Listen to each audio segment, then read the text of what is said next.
ایک بحری جہاز میں کافی بوجھ تھا۔ سفر کے دوران طوفان کی وجہ سے ہچکولے کھانے لگا۔ جہاز ڈوبنے کے قریب تھا، لہٰذا اس کے کپتان نے تجویز پیش کی کہ جہاز پر بوجھ ہلکا کرنے اور زندہ رہنے کے لیے کچھ سامان کو سمندر میں پھینک دیا جائے۔ تو انہوں نے متفقہ طور پر اس بات پر اتفاق کیا کہ ایک سوداگر کا سارا سامان چھوڑ دیا جائے، کیونکہ یہ ڈوبنے سے بچنے کے لیے بہت ہوگا۔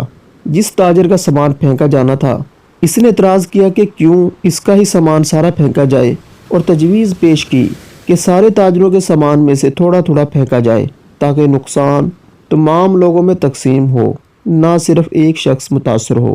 تب باقی سارے تاجروں نے اس کے خلاف بغاوت کی، اور چونکہ وہ ایک نیا اور کمزور سوداگر تھا، اس لیے انہوں نے اس کے سامان کے ساتھ اسے سمندر میں پھینک دیا اور اپنا سفر جاری رکھا۔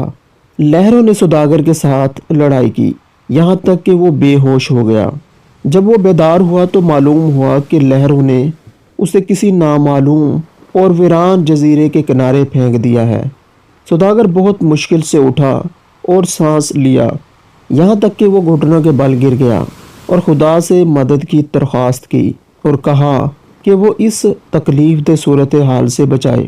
کئی دن گزرے، اس دوران تاجر نے درختوں کے پھل اور خرگوش کا شکار کر کے گزارا کیا اور پانی قریبی ندی سے پیتا رہا، اور رات کی سردی اور دن کی گرمی سے اپنے آپ کو بچانے کے لیے درخت کی لکڑی سے بنی ایک چھوٹی جھونپڑی میں سوتا۔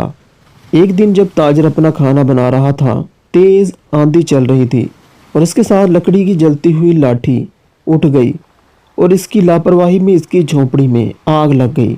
لہٰذا اس نے آگ بجھانے کی کوشش کی، لیکن وہ ایسا نہ کر سکا کیونکہ آگ نے پوری جھونپڑی کو اس کے ساتھ ہی بھسم کر دیا۔ یہاں سوداگر چیخنے لگا، کیوں رب، مجھے غلط طریقے سے سمندر میں پھینک دیا گیا اور میرا سامان ضائع ہو گیا، اور اب تو یہ جھونپڑی بھی جو میرا گھر ہے وہ جل گئی ہے، اور میرے پاس اس دنیا میں کچھ نہیں بچا، اور میں اس جگہ پر اجنبی ہوں۔ یا اللہ، یہ ساری آفتیں مجھ پر ہی کیوں آتی ہیں؟ اور سوداگر غم سے بھوکا ہی رات کو سو گیا۔ لیکن صبح ایک حیرت انگیز واقعہ اس کا انتظار کر رہا تھا۔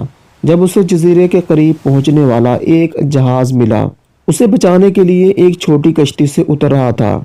جب سوداگر جہاز پر سوار ہوا تو خوشی کی شدت سے یقین نہیں کر پا رہا تھا، اور اس نے ان سے پوچھا کہ انہوں نے کیسے ڈھونڈا اور اس کا ٹھکانہ کیسے جانا۔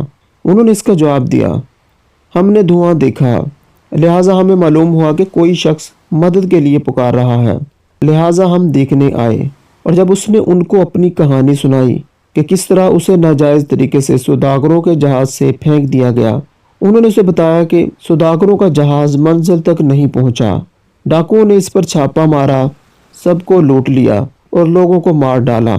تو سوداگر روتے ہوئے سجدہ کرتا ہے اور کہتا ہے کہ یا اللہ، تمہارے سب کام اچھے ہیں، پاک ہے وہ رب جس نے قتل سے بچایا اور اس کے لیے بھلائی کا انتخاب کیا۔ اگر آپ کے حالات بگڑ جاتے ہیں تو خوف زدہ نہ ہو، بس اتنا بھروسہ کریں کہ خدا ہر چیز میں حکمت رکھتا ہے، اور جب آپ کی جھونپڑی جل جائے گی، جان لو کہ خدا آپ کے امور کا انتظام کر رہا ہے اور آپ کو بچانے کی کوشش کر رہا ہے۔ جو کرتا ہے اللہ کرتا ہے، اور اللہ جو کرتا ہے وہ بہتر کرتا ہے۔